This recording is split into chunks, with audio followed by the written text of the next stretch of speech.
I have prepared, more or less, some examples of, I'm going to do a little Zimmerit demonstration and some stuff with rub-ons. And this card I'm going to pass around, starting from the top left corner.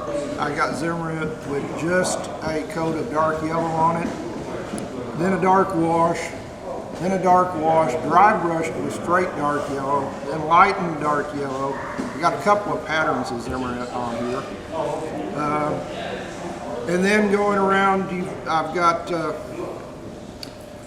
various shades of rust, fresh scuff marks, fresh steel, and a rub-on Balkenkreuz, which is fully weathered. So for old rust, I use a mix of dark gray and red brown. For steel, mix of silver craft paint and Tamiya dark gray, German gray.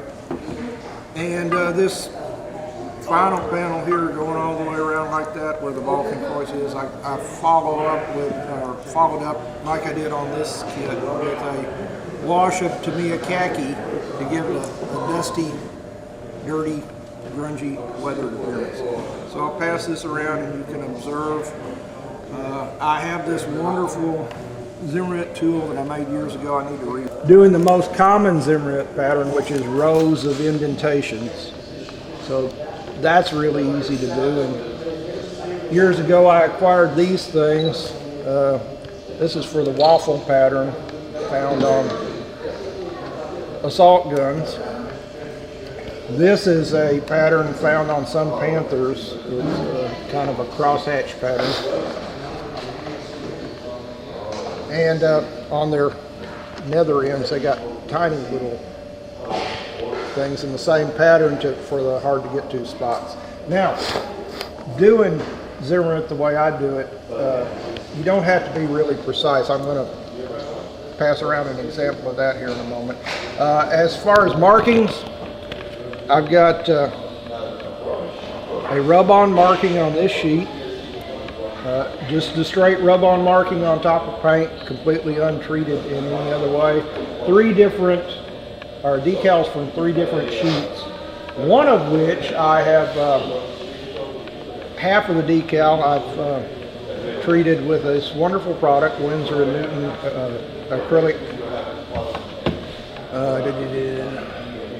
acrylic matte varnish.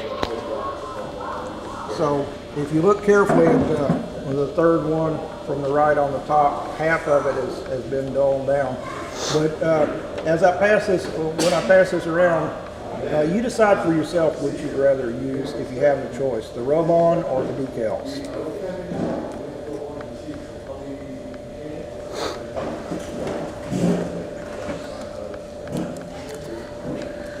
And I suppose I can start off with, now rub-ons, anybody here never used a rub-on? Okay. As the name implies, you can rub them on.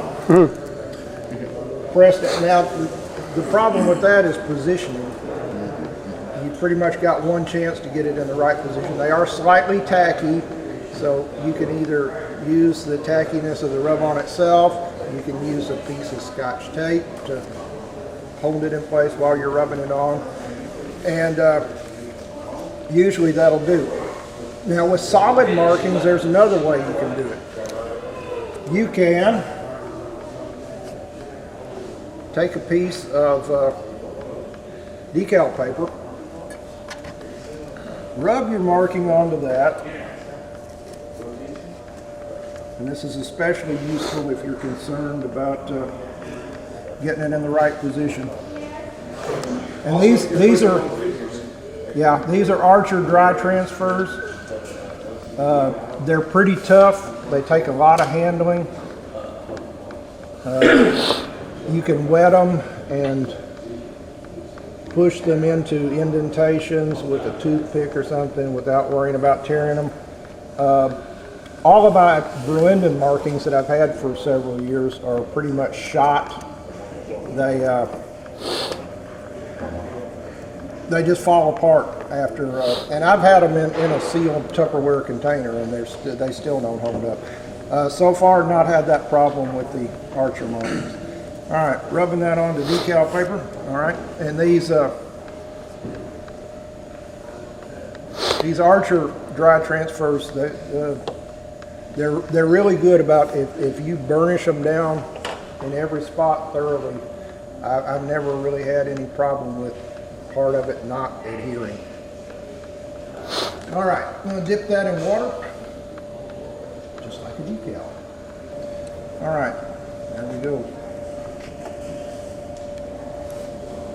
This down. And how many of you have ever done this?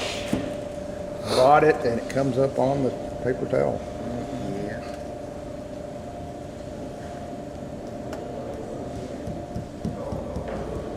So, as long as the thing's not got multiple parts to it, as long as it's fairly solid and in one piece, you can apply these like water slide decals.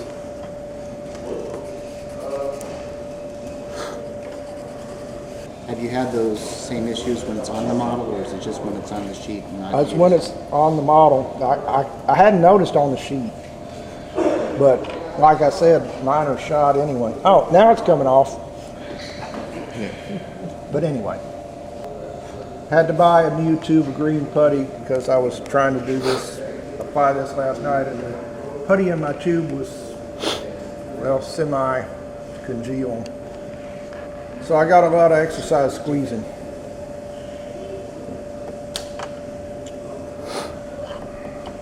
And if you're going to use putty to do Zimmerit, it does not in any way have to be precise, and I'll show you why. Pass this around. Page 16, I got a piece of sheet styrene in here to mark it. Take a look at the top photograph, the glacis plate of a Panther A, and you will see that precision is not necessary when recreating Zimmerit. See what I mean? Got a frontal photograph of the vehicle, and there are two different patterns on the fenders, on the front fenders. And it looks like the slave labor who applied the Zimmerit, they started from one guy from one side, one guy from another side. They met in the middle, and when you see the photograph, you can tell the middle is just a mess. I don't particularly worry about the condition of my fingers while I'm doing this. I end up with thick coatings of green putty on them. Have you ever used Bondo to do this? I've tried it. Does it dry too fast? Or? Yeah. You just kind of have to, you do this by feel. This hasn't skinned over enough yet. And then I'll do a little, deal with my little tool. Get my eyes on. Whoa.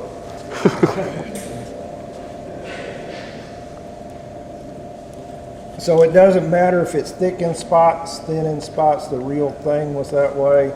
I've actually seen a photograph of a German Panzer IV, the turret skirts. They had apparently applied a very thick coat of Zimmerit, and it looked like someone took a stick and did this. So you see all kinds of things.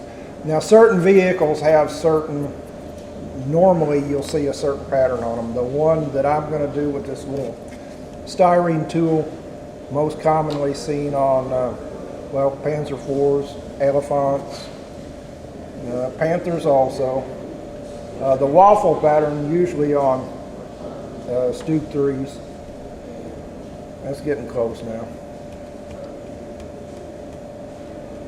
But as far as small sections of the vehicle, you can get a wad in there, flatten it out, and that's exactly what they did with the real thing. You'll see a hard to get to area. It's just got a little wad in there and somebody stamped in the pattern. That's one thing about the applied sheets and then the molded on Zimmerit that I object to. Is too neat.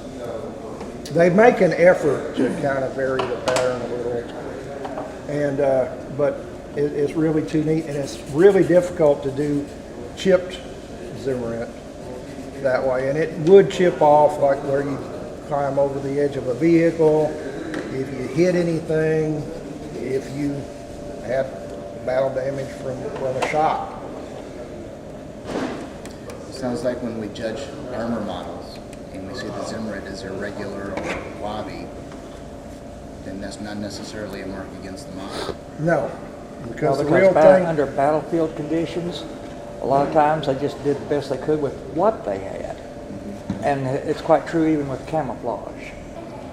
and that's really all they cared about. In fact, there were cases in which Zimmerit was applied and not textured at all. It was just a thick coat of stuff. But no, you don't need, and I'm just going a row at a time. Try not to push through the skin of the putty.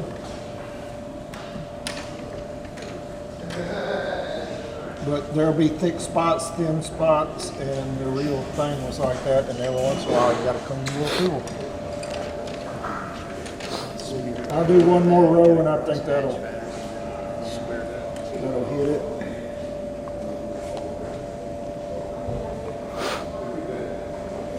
These little tools like this, denatured alcohol, or if you get some built up on them, or acetone will help fix that.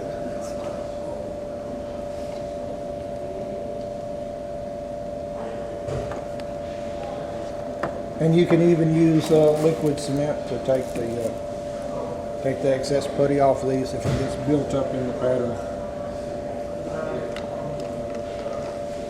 All right, you got 3 different patterns showing there. Don't touch the green stuff, it's still mushy.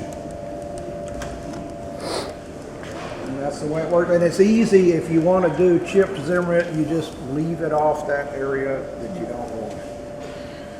It's really not that hard to do. It doesn't take that long. It's nothing to be scared of. I kind of enjoy it. And like I said, it's to be realistic, it needs to be imprecise.